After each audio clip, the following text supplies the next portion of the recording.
이런 위로가 필요하지 않은 사람이 이 세상에 어디 있겠습니까? 모두가 다 어떤 겉으로 보기에는 다 좋은 환경 속에서 넉넉한 생활을 하는 것 같은 그런 모습이라 할지라도 드러나지 않은 절대적인 위로가 필요한 그런 부분들은 누구나 다 있을 것입니다. 그래서 그 위로를 받기 위해서 다양한 어떤 기대를 하고 또 사람들과의 관계를 맺어가지만 실제로 이 세상에서 과연 진정한 위로가 있는가, 이런 맥락에서 오늘 위로하시는 하나님에 대해서 살펴보려고 합니다. 예배를 시작하면서 조금 전에 불렀던 찬송 중에 복음송가 158장 세상에서 방황할 때 이 찬양을 했는데 그 가사, 그 찬양 중에 2절에 이런 가사가 있습니다. 많은 사람 찾아와서 나의 친구가 되어도 병든 몸과 상한 마음 위로받지 못했다오. 예수여 이 죄인을 불쌍히 여겨주소서. 의지할 것 없는 이 몸 위로받기 원합니다. 그러니까 내가 많은 사람들이 어떤 때 찾아옵니까? 아파서 병원에 입원해 있으면 그래도 평소 때 가깝게 지냈던 사람들이 찾아와서 많이 힘들지 않느냐, 힘내라, 조금만 견디면 더 건강해지고 좋아질 것이다, 말로 위로하는 거잖아요. 또 볼 때 하다못해 과일이라도 사가져와서 이렇게 물질로 또 위로를 해줍니다. 그런 위로가 필요하다고 생각돼서 많은 사람들이 이렇게 찾아오잖아요. 그리고 그런 많은 사람들이 찾아와서 친구가 되어준다 할지라도 병든 몸과 상한 마음 어떻게 됐다고요? 위로받지 못했다고. 위로하기 위해서 사람들이 찾아와서 나에게 이런 말 저런 말 해주고 또 이런 선물 저런 선물 전해줬지만 그것이 진정 내 마음의 상처를 치료하는데, 내가 지금 어렵고 힘든 이 상황을 해결하는데 큰 도움이 되지 못했다는 것을 이렇게 표현하고 있는 거예요. 그 뒷부분에 예수여 이 죄인을 불쌍히 여겨주소서. 의지할 것 없는 이 몸 위로받기 원합니다. 하나님, 지금 내 마음의 상태가 절대적으로 위로가 필요한데요. 따뜻한 위로가 필요한데요. 위로받기를 원하는데요. 누가 나를 위로해 줄 수 있는 사람이 없습니다. 누가 나를 위로해 주려고 말을 해도 어떻게 해도 진정한 위로가 되지 못합니다. 나 위로가 필요하니까 주님 위로해 주세요. 이런 고백을 하는 내용이 아닌가 그런 생각을 하는데요. 그렇습니다. 누구나 위로를 받기를 원하지요. 누구나 위로가 필요합니다. 아마 여러분들도 평소 때는 나 이런 약한 어려운 점이 있어, 당신의 위로가 필요해, 이런 말을 하지 않는다 할지라도 마음속으로는 많이 외롭기도 하고 힘들기도 하고 어렵기도 하고요. 겉으로는 웃어도 속으로는 많은 어떤 그 상처를 이렇게 감싸 안고 힘들고 어렵게 살아가는 경우들이 있을 거라고 생각을 합니다. 사람은 누구나 다 위로받고 살아야 할 만한 만큼 연약한 존재라는 거예요. 겉으로는 강한 것처럼 이렇게 표시를 안 내도 실상을 따지고 보면 건드리면 그냥 울음을 터칠 수밖에 없는, 그냥 뻥하고 터져질 수밖에 없는 연약한 존재라는 거예요. 금방 터져버릴 수밖에 없는 그냥 부풀은 풍선처럼 거기다 살짝 조그마한 자극을 작게만 주어도 그냥 펑 터질 그 풍선처럼 우리의 마음 한 구석에는 누군가의 절대적인 위로가 필요할 만큼 큰 상처를 안고 문제를 안고 살아가는 것이 우리의 연약한 모습이 아닌가 그런 생각을 해봅니다. 세상을 살아가다 보면 여러 가지 일들로 인해서 많은 상처를 받게 되는데요. 가정생활에서의 그 갈등이 그러한 내용 중에 하나가 될 수도 있을 것입니다. 겉으로 볼 때는 아무런 문제가 없어 보이는 듯 하지만 그냥 혼자 속상해하고 마음 아파하고 하는 그런 경우들도 있을 것이고요. 또 사업을 하다 보면은요, 여러 가지 원치 않는 어려움을 겪을 수가 있을 것입니다. 원하는 대로 잘 안 되는 거예요. 육체의 질병으로 인해서 그리고 대인관계로 인해서 받은 여러 가지 상처, 아픔들이 있을 것입니다. 신앙생활에서의 어려움들도 있을 것입니다. 신앙생활 잘하고 싶은데 그렇게 기대하는 만큼, 바라는 만큼, 원하는 만큼 잘 되지 않고 여전히 현실적으로는 세상에 내가 더 많은 비중을 두고 살아가야 할 그런 요소들이 많이 생겨나는 것, 그런 안타까운 현실 속에서 살아가는 경우도 있을 것입니다. 이러한 때에 필요한 것이 바로 마음의 위로가 아닌가 생각합니다. 정말 이렇게 하고 싶지는 않은데 이런 안 좋은 결과를 결과가 나에게 다가왔을 때, 여러 가지 상황이 많이 힘들고 어려울 때, 내 스스로 어떻게 해결할 수 없는 어려운 문제 앞에 이렇게 서게 될 때, 그때 이렇게 절대적으로 위로가 필요한 것입니다. 그렇기 때문에 사람들은 위로받기를 원하고요. 그때 진정한 위로를 받을 만한, 나에게 진정한 위로를 해줄 만한 대상이 없다는 게 그게 문제예요. 인간에게는 사람을 위로할 언어와 인간의 능력에 한계가 있기 때문에 거기까지밖에 못하는 거예요. 당신 많이 힘들지? 내가 기도할게. 우리는 신앙인들이니까 그나마 그래도 기도할게. 힘내. 뭐 거기까지, 그 정도까지. 그런데 오늘 본문 3절이야 4절에 보니까요, 이렇게 말씀하고 있습니다. 3절부터 4절까지 우리 다시 한번 볼까요? 시작. 찬송하리로다. 그는 우리 주 예수 그리스도의 하나님이시요 자비의 아버지시요 모든 위로의 하나님이시며 우리의 모든 환난 중에서 우리를 위로하사 우리를 받은 위로로서 모든 환난 중에 있는 자들을 능히 위로하게 하시는 이시로다. 세상 사람들은 우리를 위로할 수 없어도 마음은 진짜 위로하고 싶지요. 위로하고 싶은 마음, 뭐 거짓으로 아니면 위선적으로 그냥 가식적으로 사람들에게 많이 힘들지 내가 기도해 줄게, 그게 거짓말은 아닐 거예요. 진실일 거예요. 그런데 다른 사람들의 어떤 그런 언어, 행동이 진짜 위로가 되어질 만큼 그런 능력이 안 된다는 거예요. 그렇다고 그것조차도 하지 말라는 것은 아닙니다. 할 수 있는 데까지 해도 우리 그 사람으로서는 할 수 있는 게 한계가 있기 때문에 진정한 위로가 되지 않는데, 오늘 읽은 그 본문 말씀에서 진정한 위로자가 하나님이시라는 것을 말씀하고 있습니다. 그런데 오늘 읽은 3절부터 6절까지 사이에 위로라고 하는 단어가 짧은 그 본문 속에 몇 번이나 표현되어지는지 아십니까? 3절부터 6절 사이에 위로라고 하는 말이 9번이나 표현이 되어지고 있어요. 10절까지 하면은 10절에 또 한 번 더, 아니 그 10절이 아니라 7절에 한 번 더 나오는데요. 그러니까 3절부터 7절까지 모두 10번이나 위로라고 하는 말이 표현되어지고 있습니다. 그러니까 그렇게 짧은 그 단어 속에 진정한 위로자는 하나님이시라는 것을 계속해서 반복해서 강조해주고 있습니다. 다시 말씀드리지만 성경을 읽을 때 반복되는 동사를 주목해야 할 필요가 있습니다. 왜 그러냐면요, 그만큼 그 내용이 중요하기 때문에 똑같은 내용을 반복해서 강조해주고 있는 것입니다.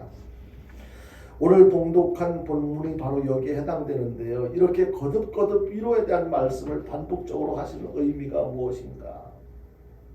우리 사람들은 너나 할 것 없이 누구나 진정한 위로가 필요한데, 위로를 해줄 수 있는 대상은 그분은 바로 하나님이시라는 것을 말씀을 통해서 깨닫게 해주고 있는 것입니다.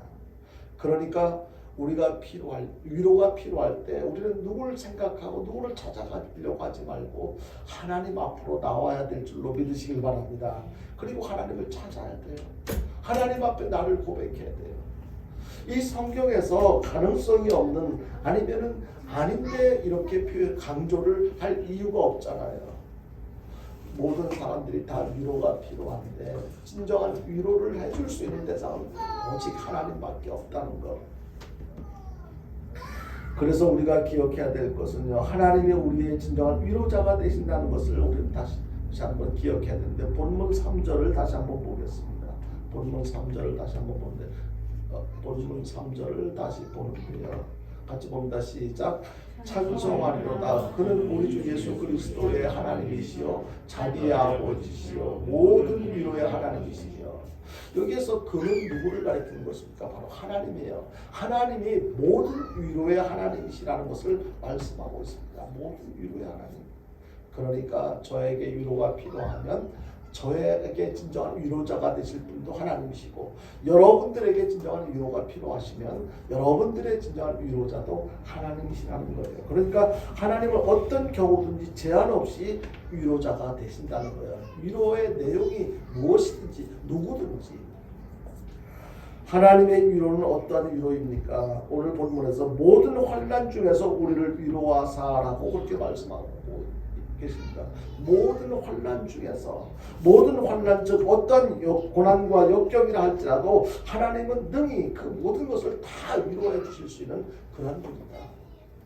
그러니까 위로가 필요할 때 우리는 절망하고 낙심하고 주저앉을 것이 아니라 어떻게 해야 됩니까? 바로 모든 것을 위로해 주실 수 있는 그 하나님께 나오는 것이 중요합니다. 다시 말씀드리지만 우리의 위로, 진정한 위로자가 되시는 하나님이 어떤 분인지를 바로 아는 것, 이것이 중요합니다. 우리에게 진정한 위로자가 되시는 하나님은요, 이 세상 우주 만물을 창조하신 전능하신 하나님이시네요. 그리고 또 우리에게 진정한 위로자가 되시는 하나님은요, 모르시는 것이 전혀 없으신, 모든 것을 다 알고 계시는 전지하신 하나님, 그러니까 전지전능하신 하나님이 바로 우리에게 진정한 위로자가 되신다는 것을 기억해야 할 필요가 있습니다. 그렇기 때문에 이렇게 전지전능하신 하나님께서는 우리의 모든 환난 중에서 우리를 위로하사라고 그렇게 말씀하세요. 네가 지금 아파하는 거, 힘들어하는 거 내가 다 알고 있어. 그러니까 걱정하지 마. 내가 치료해 줄게. 하나님께서 위로해 주실 때 우리는 진정한 평안함을 회복할 수가 있게 되는 것입니다. 그렇다면 그런 하나님께서 우리에게 어떻게 위로하실까? 위로하시는 방법은 어떤 것인가? 그저 막연하게 하나님이 나의 위로자가 되셔, 그렇게만 생각한다면 진정한 위로가 되겠습니까? 하나님이 위로자가 되신다면 나에게 어떤 방법을 통해서 위로를 해주실까?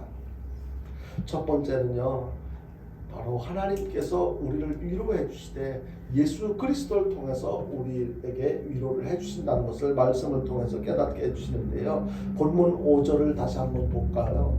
같이 보겠습니다. 시작. 그리스도의 고난이 우리에게 넘치는 것 같이 우리가 받는 위로도 그리스도로 말미암아 넘치는도다. 그러니까 하나님께서 하나님의 자녀된 우리들을 위로해 주시는데, 우리들을 위로해 주실 때 어떠한 방법을 사용하시느냐면 예수 그리스도를 통해서 우리를 위로해 주신다는 것을 말씀하고 있습니다. 하나님께서 독생자를 이 세상에 보내신 것은요, 바로 상처받은 사람들을 치료하고 위로해 주시기 위해서 보내주신 거예요. 그러니까 예수님께서 이 땅에 오신 것은 병든 자들, 가난한 자들, 다 위로가 도움이 필요한 자들이잖아요. 그런 자들을 위해서 이 땅에 오셨다는 거예요. 예수님께서 하신 사역은 언제나 위로하시는 사역이셨는데요. 이 위로라는 것이 무엇입니까? 위로라는 것은요, 위로가 필요한 사람들과 같은 입장에서 같이 아파하고 같이 고통받는 것, 이것이 진짜 위로예요. 그러니까 말로만 그냥 안 됐다, 힘들겠다, 어렵겠다, 내가 기도해 줄게, 이렇게 하고 끝이는 것이 아니고, 그 위로가 필요한 그 사람이 어떤 아픔을 겪고 있는지, 어떤 고통 속에 있는지 그것을 확인하고 그와 함께 그 아픔을 같이 나누는 거예요. 같이 아파하고 같이 힘들어하고요. 이 예를 돕기 위해서 한 경우를 예를 들어 말씀을 드리자면, 어떤 소년이 갑자기 닥친 사고로 인해서 팔을 한짝 잃어버렸어요.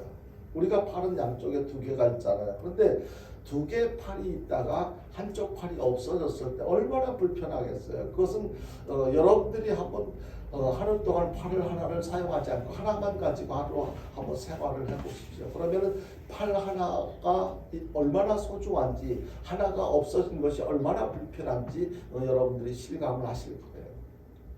이 소년이 팔이 하나가 사고로 이렇게 팔을 하나를 잃게 되니까 얼마나 절망적이겠어요. 그래서 누구를 만나고 싶어 하지도 않고 아무것도 하고 싶어 하지 않고 그냥 방 안에만 가만히 이렇게 처박혀 있었어요. 그러니까 그 모습을 바라보는 아빠 입장에서, 아버지 입장에서 얼마나 속상하겠어요. 그 이해는 하겠는데 저렇게 한쪽 팔을 잃은 아들의 입장을 이해는 하겠는데 계속 저렇게 방 안에만 이렇게 있으니까 걱정도 되고, 그래서 그 아빠가 그 아이에게 그렇게 얘기했어요. 얘야, 내가 아는 훌륭한 좋은 목사님이 계시는데 그분 한번 이렇게 모셔올 테니까 한번 만나볼래? 그래도 이 아이는요, 아무도 안 만나겠다는 거야. 아무것도 안 하겠다는 거야. 그렇게 거절했지만 이 아이의 아버지는 그 자기가 이야기했던 그 목사님을 모시고 집으로 왔어요. 그리고 아이의 방문을 열고 이렇게 그 목사님을 모시고 방으로 들어갑니다. 그런데 어떤 일이 발생을 했냐면 그 아이가 들어오시는 아빠가 지금 모시고 온 그 목사님을 바라보고 깜짝 놀란 거예요. 왜 그러냐면요, 자기는 지금 한쪽 팔을 잃어서 막 괴로워하고 절망적인 상태에 놓여 있는데 자기 방문을 열고 아빠와 함께 들어오는 목사님은 두 팔에 한쪽 팔만 없는 게 아니라 두 팔 다 없고 그냥 뭐 소매만 덜렁덜렁거리는 그런 모습이 보인 거예요. 나는 지금 한쪽 팔이 없다고 이렇게 절망적인 상태에 있는데 저 목사님은 팔이 두 개 다 없네. 깜짝 놀라서 바라보고 있는 그 아이에게 들어오신 목사님이 말씀하시는 거예요. 얘야, 너 많이 힘들지? 근데 나도 어렸을 때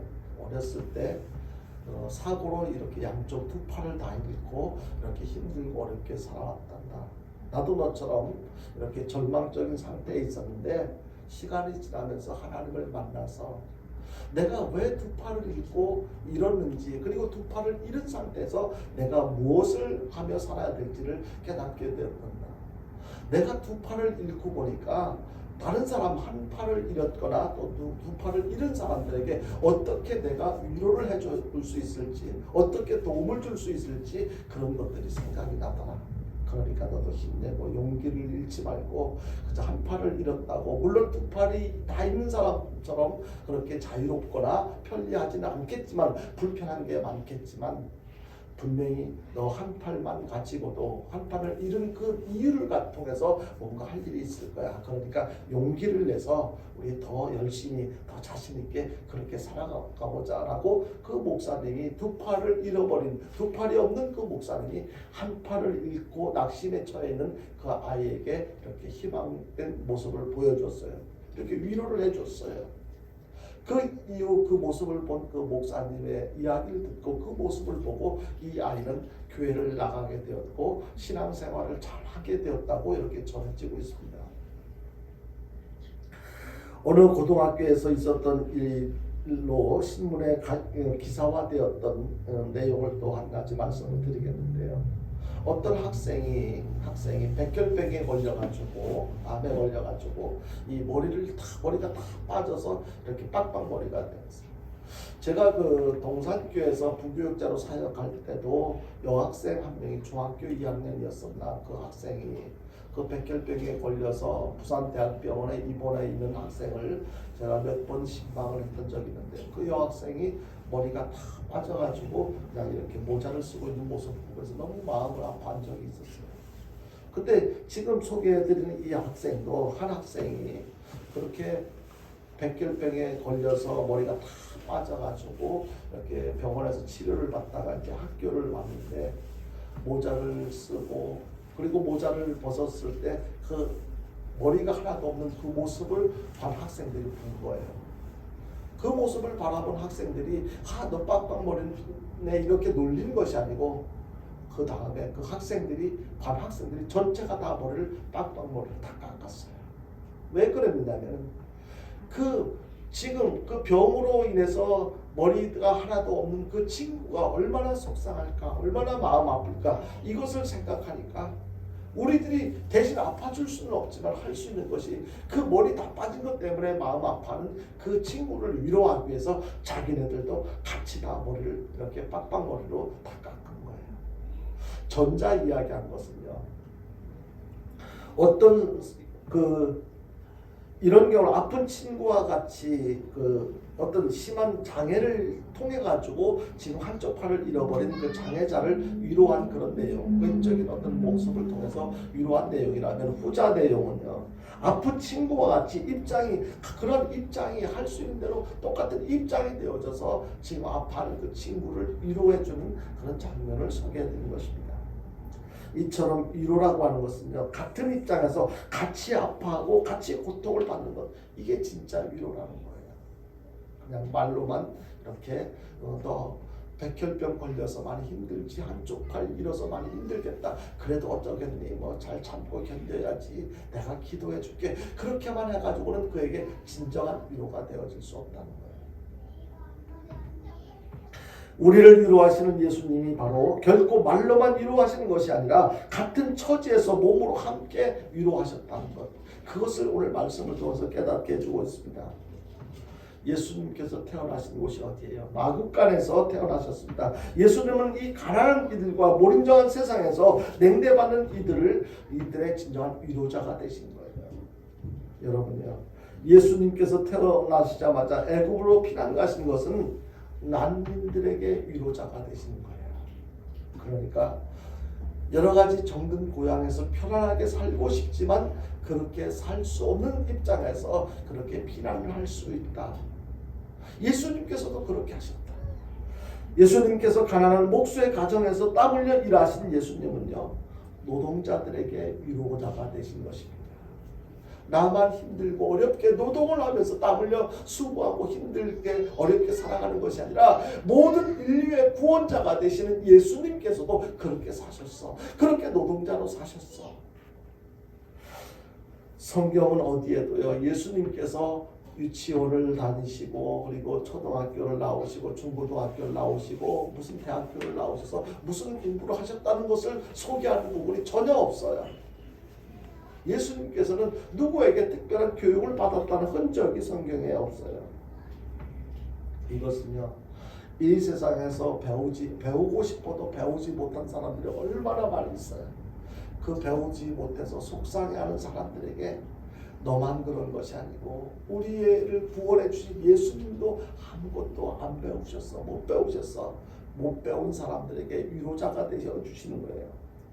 예수님께서 믿었던 제자 가룟 유다에게 배신을 당했잖아요. 얼마나 속상했겠어. 어떻게 그럴 수가 있니?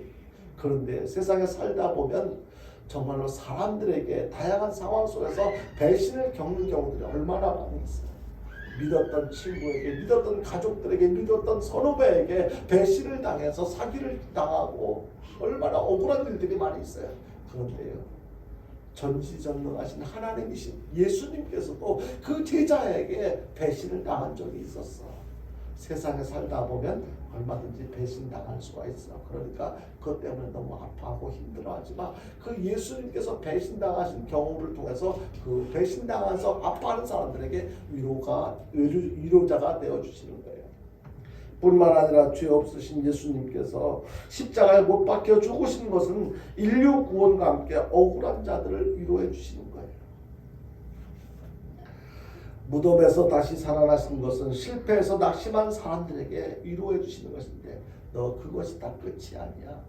다시 살아날 수 있어. 예수님도 죽음으로 모든 것이 끝난 것처럼 세상 사람들은 순간적으로 생각했을지 몰라도 죽음을 물리치고 무덤에서 다시 살아나셨잖아. 하나님을 믿고 순종하면 망하는 것 같지만 다시 흥하여 승리할 수 있다는 것을 보여주고 있는 것입니다. 예수님의 태어나신 그 과정부터 마지막 죽으시고 부활하시는 모든 그 과정까지 그 내용을 살펴보면 우리 사람들이 살아가면서 겪게 되는 수많은 위로의 요소들을 다 그 예수님의 과정을 통해서 다 위로받을 수 있다는 거예요.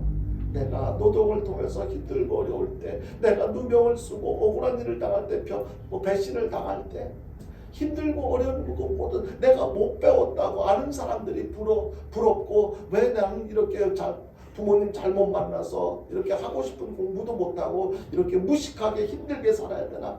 이런저런 모든 위로의 요소들을 예수님의 삶을 통해서 예수님의 인생 모든 과정을 통해서 다 우리가 위로받을 수 있는 그런 내용이 되어진다는 거예요. 그러니까 하나님께서는 하나님의 자녀들, 위로가 필요한 하나님의 자녀들에게 그 예수 그리스도를 통해서 위로해 주신다는 것을 말씀하고 있습니다.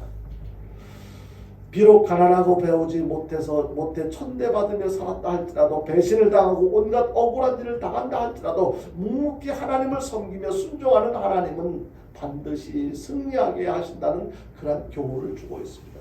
한번 생각해 보십시오.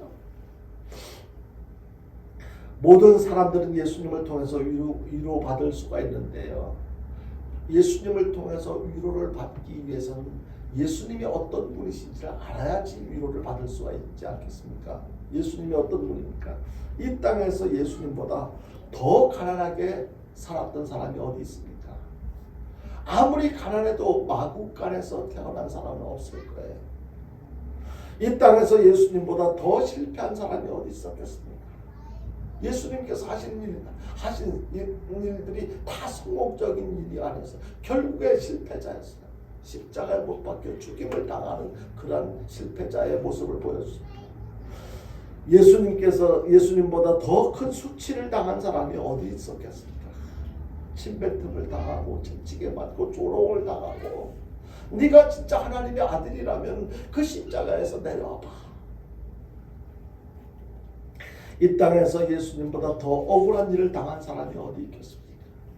아무런 죄도 없으신 분이 태어나실 때부터 십자가에 달리실 때까지 예수님이 잘못이라고는 죄를 지은 것이 하나도 없음에도 불구하고 그런 최악의 최고로 큰 죄를 지은 사람이 처형당해야 할 그 십자가에서 처형당해야 되는 그런 수모를, 그런 억울한 일을 당했었던 그 예수님, 그보다 더 억울한 경우를 당한 사람이 어디 있겠냐는 거예요.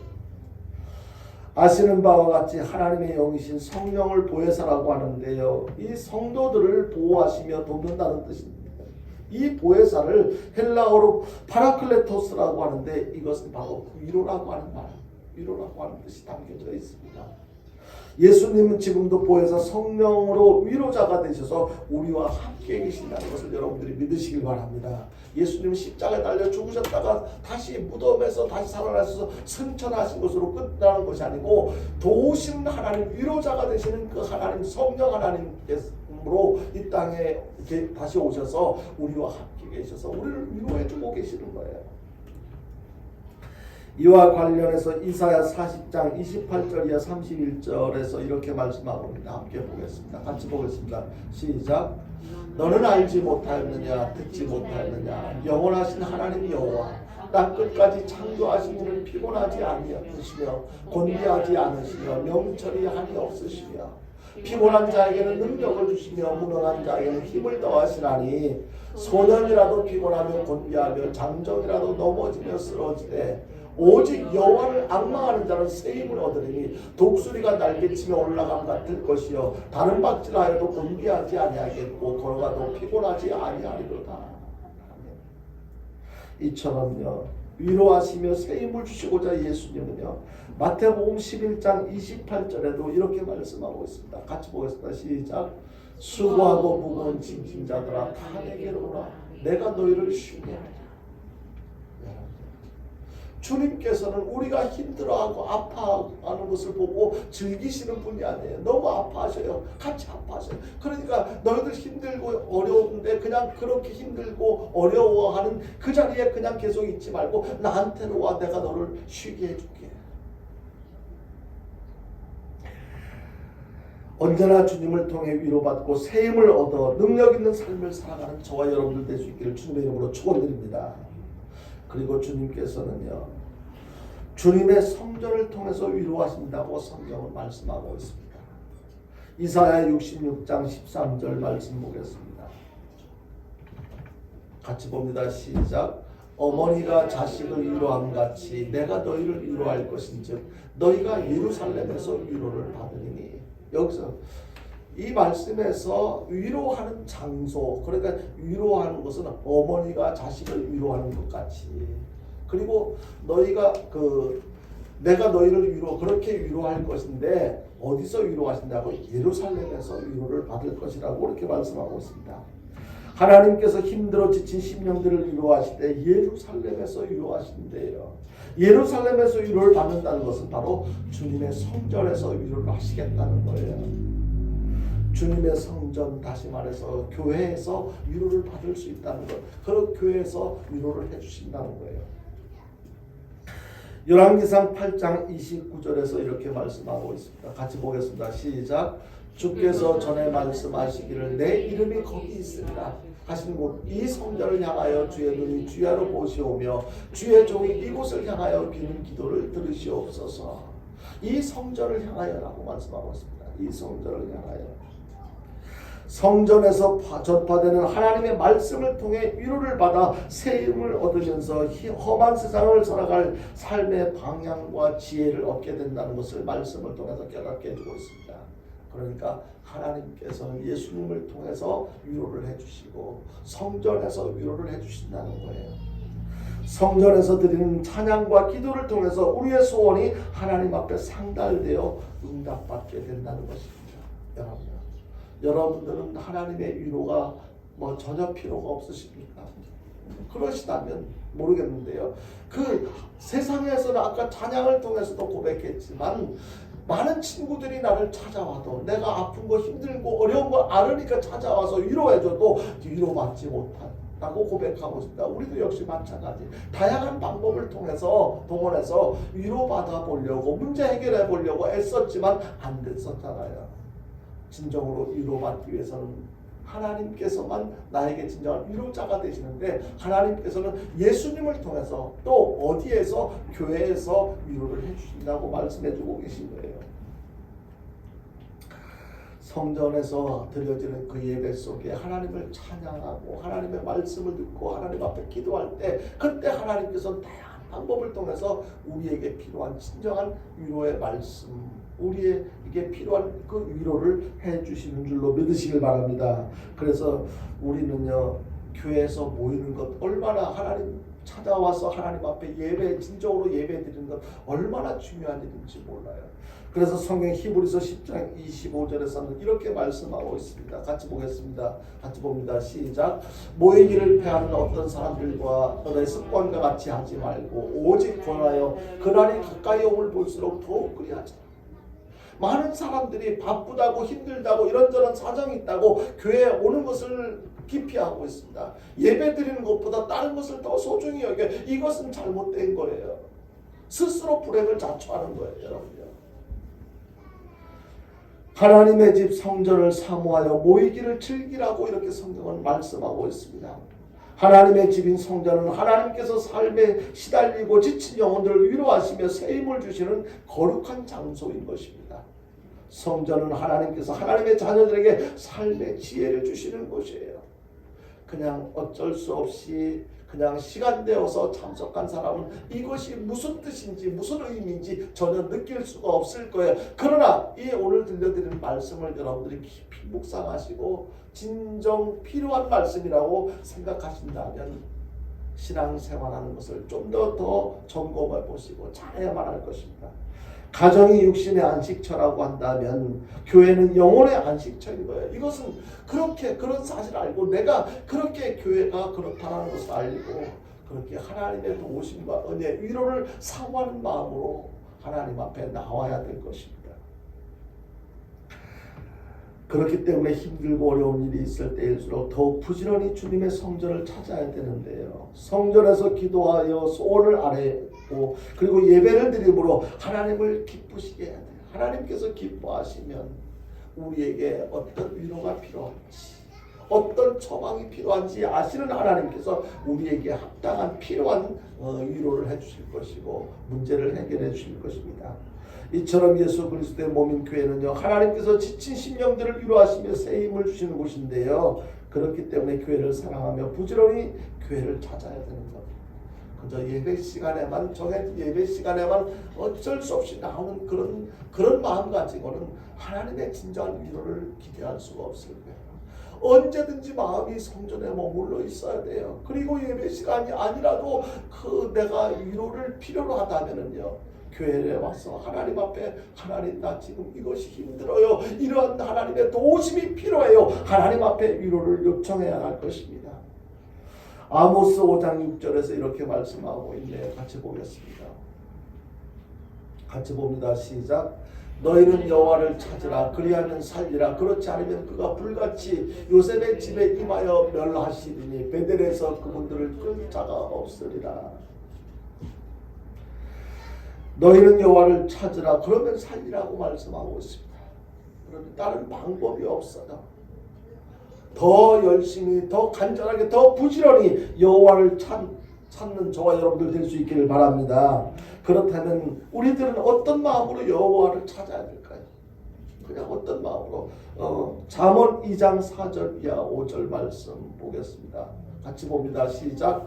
은을 구하는 것 같이 그것을 구하며 감추어진 보배를 찾는 것 같이 그것을 찾으면 여호와 경외하기를 깨달으며 하나님을 알게 되니 4절을 다시 한번 보겠습니다. 우리가 여호와를 찾을 때 어떤 마음으로 찾아야 돼? 은을 구하는 것 같이, 그러니까 귀한 것, 보석을 구하는 것 같이. 보석을 찾을 때 대충 건정건정 찾겠습니까? 보석을 구하는 것 같이 그것을 구하고 또 감추어진 보배를 찾는 것 같이 그것을 찾으면 우리가 주님을 찾을 때 어떤 마음 자세를 가지고 찾아야 할지를 말씀하고 있습니다. 그러한 간절한 마음으로 그러한 귀한 마음을 갖고 찾지 않으면 내가 원하는 것 필요한 것을 기대할 수가 없다는 거예요. 구하되 또 그리고 마태복음 7장 7절 이하 8절 우리가 잘 아는 말씀인데 같이 보겠습니다. 어떤 마음으로 찾아야 할지. 마태복음 7장 7절 같이 읽겠습니다. 시작. 구하라 그리하면 너희에게 주실 것이요 찾으라 그리하면 찾아낼 것이요 문을 두드리라 그리하면 너희에게 열릴 것이니 구하는 이마다 받을 것이요 찾는 이는 찾아낼 것이요 두드리는 이에게는 열릴 것이니라. 이 말씀요 여러분요 무슨 뜻입니까? 구하되 주실 때까지 찾을 때까지 문을 두드릴 때 문이 열려질 때까지. 그러니까 쉽게 한번 구하고 찾고 한번 두드려보고 끝낼 것이 아니고 내가 원하는 것이 이루어질 때까지 포기하지 말고 계속 구하고 찾고 두드리라는 것을 말씀하고 있습니다. 그러니까 오래 참고 그것이 내가 기대하는 것, 필요로 하는 것, 원하는 것이 이루어질 때까지. 여러분요 성령의 열매 중에서도 오래 참는 것을 강조하고 있습니다. 이제 말씀을 좀 마치겠는데요. 인간은 참으로 연약한 존재들이에요. 여러분들도 다들 연약한 존재라는 것을 인정하시잖아요. 어느 정도로 연약한 존재라고 성경은 표현하고 있냐면요. 우리 인간이 쉽게 깨지기 쉬운 질그릇과 같은 존재라는 거예요. 흙으로 빚은 이 질그릇과 같이. 그냥 그릇도 종류가 많은데 쇠그릇도 있고 여러 가지 다양한 재료로 만든 그릇들이 다양하게 있는데 그 중에 왜 성경은 인간이 그렇게 질그릇과 같이 연약한 존재라고 표현했을까요? 우리는 그만큼 연약하다는 거예요. 그렇게 연약하기 때문에 절대적으로 필요한 것은요. 연약하기 때문에 언제든지 상처받기 쉬워요. 무너지기 쉽고요. 그래서 누구보다도 위로가 필요한 사람들인 거예요. 그렇기 때문에 누구나 다 위로받기를 원하는데요. 사람들이 자살하는 사람들의 대부분의 그 이유가 근본적으로 따져보면요. 위로받지 못해서 자살하는 거예요. 그 문제가 크고 중하기도 하지만 감당할 수 없지만 그 감당할 수 없는 그 문제보다도 그런 상황에서 어떻게 해야 된다고 또 어떻다라고 그렇게 위로가 필요한데 위로받지 못하니까 그것이 진정한 위로자가 옆에 주변에 없으니까 어디서 위로를 받을 수가 있겠습니까? 그렇게 위로가 필요한 우리들 어디서 위로가 받을 수가 있겠습니까? 세상 어디에도 참된 위로를 주는 곳은 없어요. 많은 사람들이 위로를 받기 위해서요. 다양한 곳을 찾아다녀요. 다양한 사람들을 만나요. 누구에게도 위로를 받을 수가 없어요. 세상 그 누구도 참된 위로를 해줄 수 있는 사람이 없어요. 왜냐하면 해주고 싶어도 해줄 수 있는 능력이 안 돼 있거든요. 세상에 그 무엇으로 위로받을 수 있겠습니까?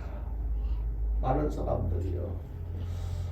저에게 그렇게 이야기를 해요. 목사님 이제는 잊어버려요. 이제는 기도로 툴툴 털고 일어서요. 뭐 그렇게 이야기하는데 그게 저에게 위로가 되겠습니까? 위로가 안 돼요.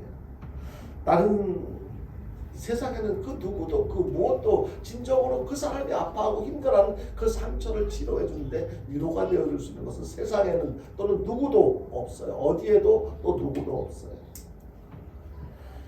연약한 우리들에게 참된 위로자는 오직 하나님, 오직 예수 그리스도 한 분뿐이라는 사실 여러분들이 믿으시길 바랍니다.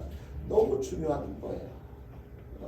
이거를 알고서도 하나님을 찾지 않고 위로가 필요할 때 하나님을 찾지 않고 예수님을 찾지 않고 다른 곳에서 방황하는 것, 이건 정말로 어리석은 거예요.